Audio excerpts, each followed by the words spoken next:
Komið þið sæl, ég heiti Sigrún Helga og í þessu myndbandi ætlum við að fjalla kaflann lýsandi tölfræði í bókinni Tölfræði frá grunni.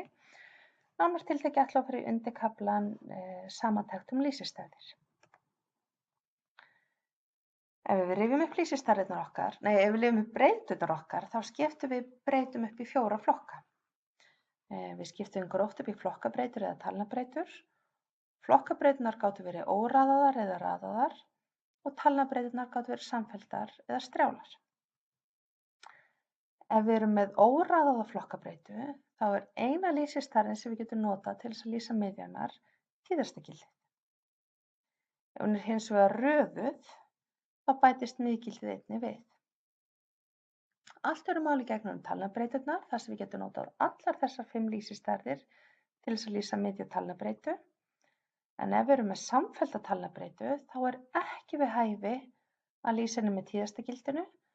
Vegna þess að fræðilega þá lítum við svo á að ef við værum með samfellda talnabreytu sem við getum mælt nógu nákvæmlega, þar að segja með nógu mörgum aukastöðum, þá ætti sama útkoman aldrei að koma oftar en einu sinni, þannig að tíðastagildið væri merkingarlaust.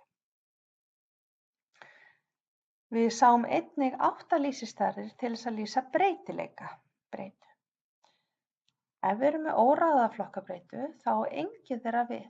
Það að segja að fyrir óraðaðar flokkabreytur höfum við enga lýsistærðir til þess að lýsa breytileika þeirra.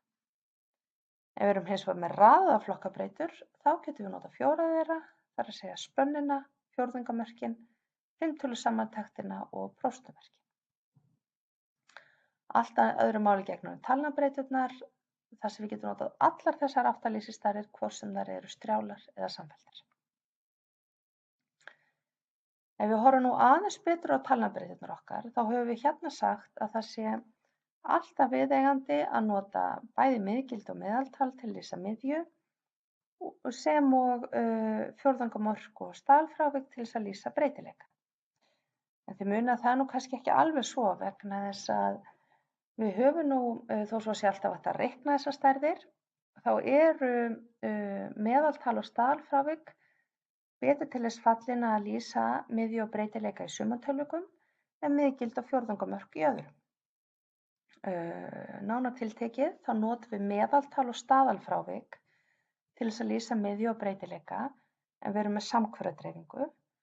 En leið og dreifingin er orðin skekkt eða við erum með mikla útlaga, þá notum við frekar miðgildi og fjórðungamörk til þess að lýsa miðju og breytileika. Þetta var allt sem ég ætlaði að segja. Þakka ykkur fyrir.